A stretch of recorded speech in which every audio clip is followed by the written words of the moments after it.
Hey, what is up, everybody? I'm here to give you guys my Halloween movie review series number 25. And what kind of sucks is made, um, I just did this video, but I didn't even realize I didn't have my audio connected, so you can't even hear me, so I have stuck with doing the video again, which kind of sucks. Um, but I'm here to give you guys the video again, so I'm just going to get right into it.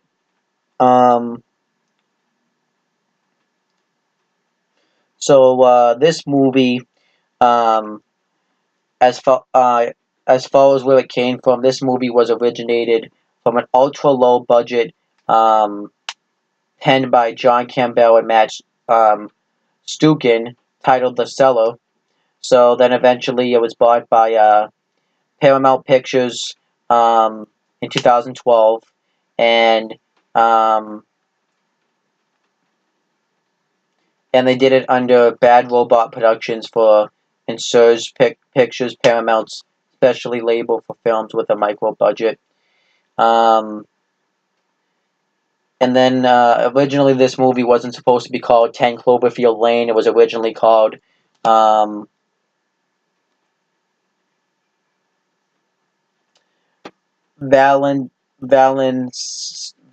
I don't know, Valencia. And originally Damien Chazelle was supposed to was brought in to rewrite this movie. However, then he got busy with other projects, with the Whiplash project, so he ended up being taken out of the write-in. So then eventually, this movie was greenlit, and production began in the fall of 2014 under the direction of Dan Trachtenberg, and the latest draft was written by Dan Cassie, and the movie was supposed to have a budget of about $5 million. And yeah, originally it wasn't supposed to be called 10 Cloverfield Lane, but as this movie started to get created, they noticed that there was starting to become some elements of Cloverfield in this film, so they eventually changed it to the title to 10 Cloverfield Lane. And overall, I thought that was, you could totally see with some elements of Cloverfield in this film.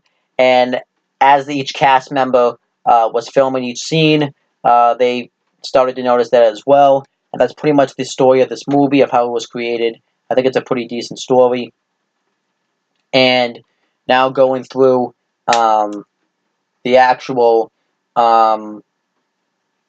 stuff, the music was done by Bear McCreary. The cinematography was done by Jeff Cutter. The editing was done by Stefan Grube. The movie had a $15 million budget, and the movie came out. It was distributed by Paramount Pictures. The movie came out in New York City on March 8th, 2016. However, in the United States, it came out on March 11th, 2016. And yeah, that's about it. Now I'm going to go through the actual film itself. The movie starts off with this person named Michelle, and pretty much she had been engaged to this guy Ben, and they had got into a fight, so she leaves him. She leaves the house keys, and she leaves her engagement ring.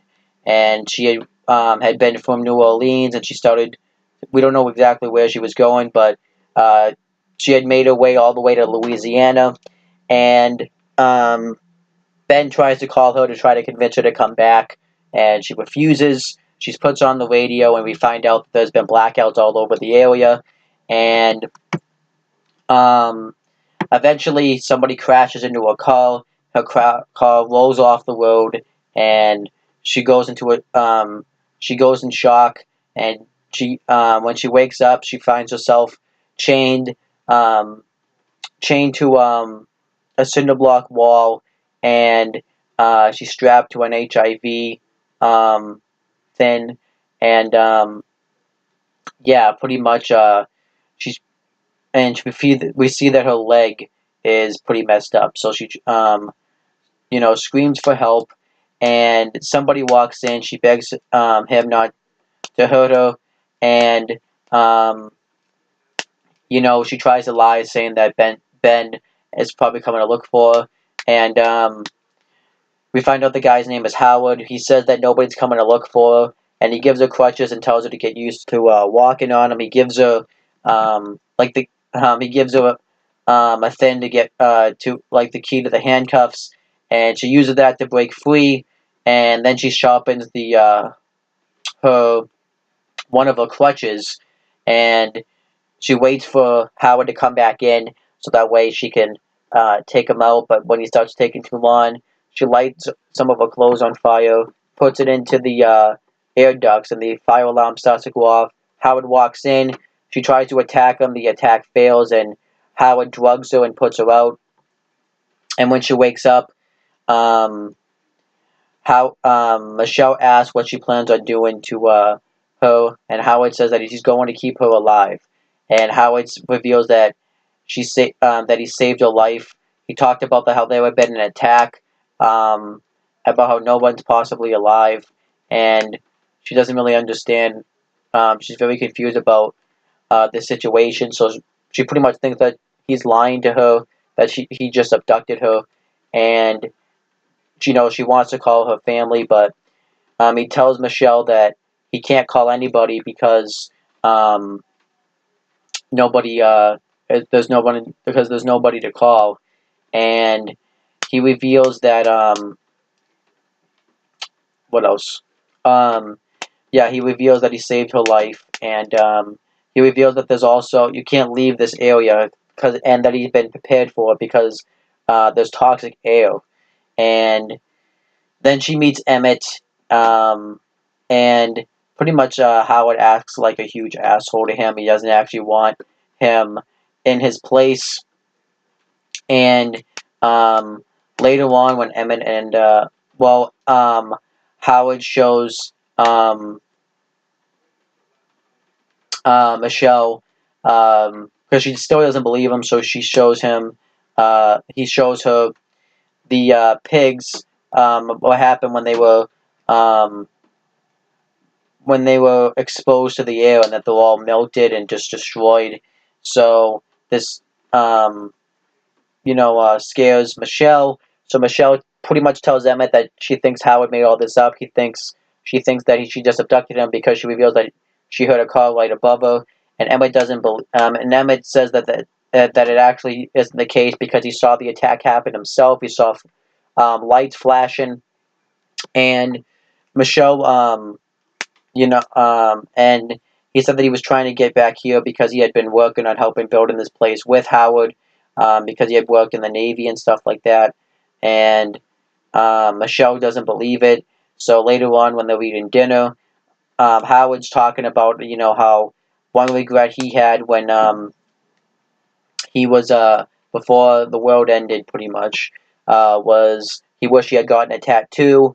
And he talks about the stuff that they can do to pass the time. He asks Howard what he wished he could do, and Howard says that he doesn't have any regrets. Everything he did it. He built a better sanctuary, and then Howard has his keys hooked onto his belt, and Michelle realizes she can get these keys to get out, so she starts flirting with Emmett, knowing that that's going to make Howard jealous, and Howard gets upset about this, gets in her face, and forces her to apologize, and she does. But as she does this, we see that she's grabbed the keys, and when Howard asks where they are, Michelle hits Howard off the head with a beer bottle and knocks over a cabinet so that way he can't get to her. And when she tries to escape, this woman comes up, and we see that her skin is all red and that she's been exposed to the air, and this scares Michelle, so she doesn't go. And we were supposed to actually have thought that there actually was an attack, so Howard revealed that that was one of his neighbors, Leslie, and she had seen him working on this place, so she knew she would come back.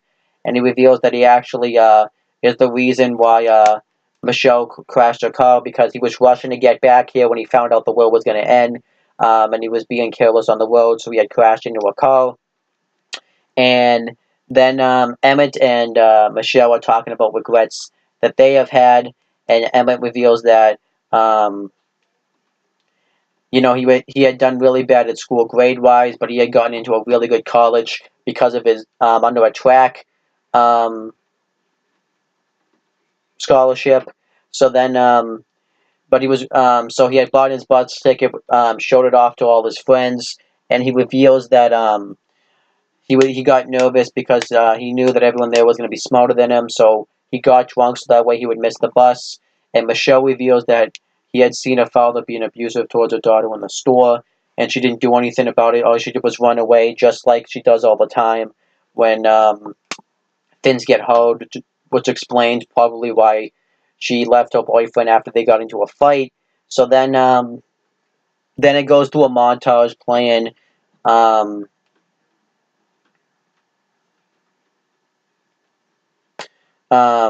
where they're pretty much adjusting to their new life, and the song that was actually playing during this was I Think We're Alone Now, by, it was actually remixed. It was by it was a slowed down mix. It was by Tommy James and the Shoundles.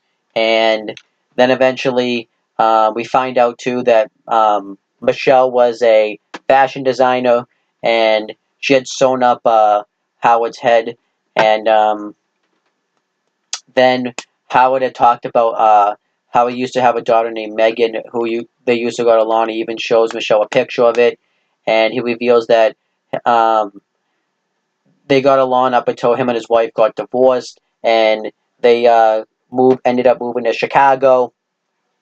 So later on, the power goes out, which would have caused the toxic air to get in. So Michelle has to go in and restart the power. So she does it, but then she finds this other room and she finds on the window there was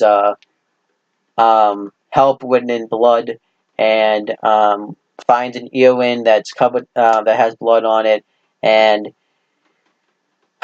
Michelle tells Emmett that she thinks that Howard did something terrible to Michelle, so she shows Emmett the picture of Michelle, and Emmett reveals that that wasn't Michelle, that was actually somebody he had gone to high school with. And then another picture falls out with this girl wearing the same shirt that Michelle was wearing, and they pretty much find out that Howard had abducted that Howard had abducted this girl and killed her, and he plans on doing the same thing to Michelle. So Michelle and Emmett want to escape, but they can't escape because of the toxic air. So Michelle comes up with an idea they're going to make a suit that would help them be able to breathe in the air. The air. And the way they come up with this plan was Emmett grabs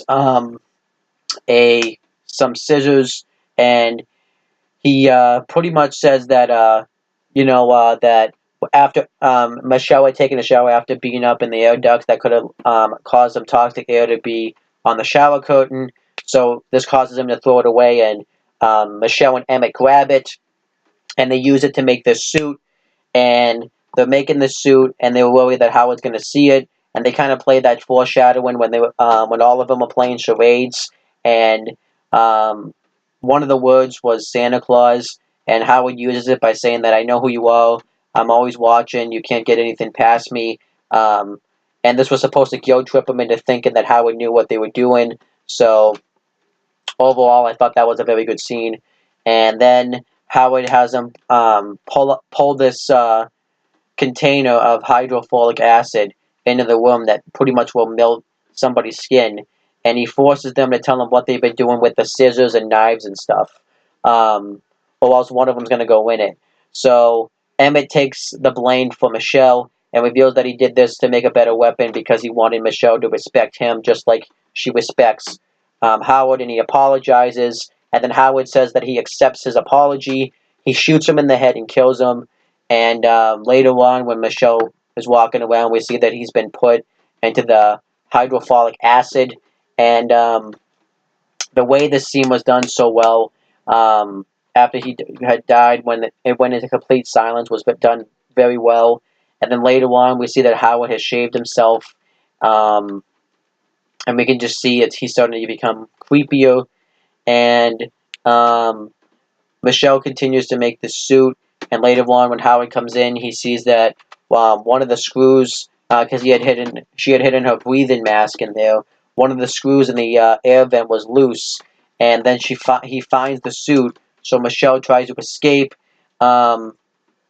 She knocks over the acid, and Howard falls into it, and his skin starts to melt.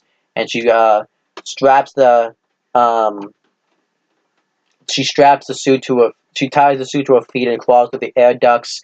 And Howard tries to go after her. He starts cutting his knife through the air vent, and but she's able to escape. And pretty much Howard dies. His whole sanctuary burns down, and Michelle walks out, and one of her fins had been cut. Part of her skin had been exposed, so this confuses her when nothing starts to happen. So then she takes off her suit, and but then she sees a starship, an alien ship, pop up, and she tries to open the call that Leslie came in with, but the call alarm goes off, so the alien overhears this. So Michelle goes into the bone, turns off the call alarm, and the alien was about to see her. So when she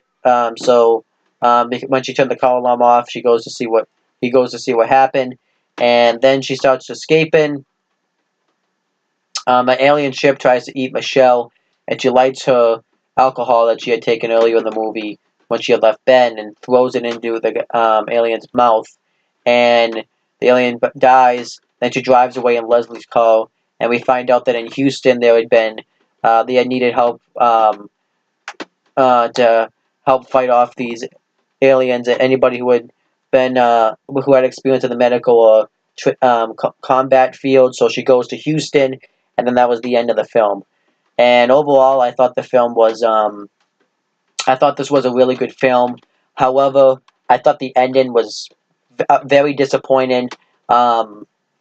Pretty much up until she escapes Howard, the movie was going very well, actually. But once the aliens got involved, it just kind of got stupid, and it just kind of felt like wasn't really. The ending just felt very anticlimactic. So that's just what I thought there. But overall, this movie did pretty well on box office draw. It did for box office. It drew 110 million, $110.2 million, which is pretty well for a $15 million budget movie. For the cast, we had John Goodman play Howard Stambler, which I thought John Goodman did a very good job in this role. Miss Elizabeth Winstead was played Michelle. John Gallagher Jr. played Emmett DeWitt. Bradley Cooper played Ben's voice, and Susan Cryer played Leslie. And yeah, overall, this movie received very positive reviews. The only thing the critics don't like about this movie, and I agree with them, is the ending. But that was pretty much it, guys. Thank you guys for watching this video. I'll talk to you guys later. But overall, this movie, I didn't say, though, gets a 8.5 out of 10.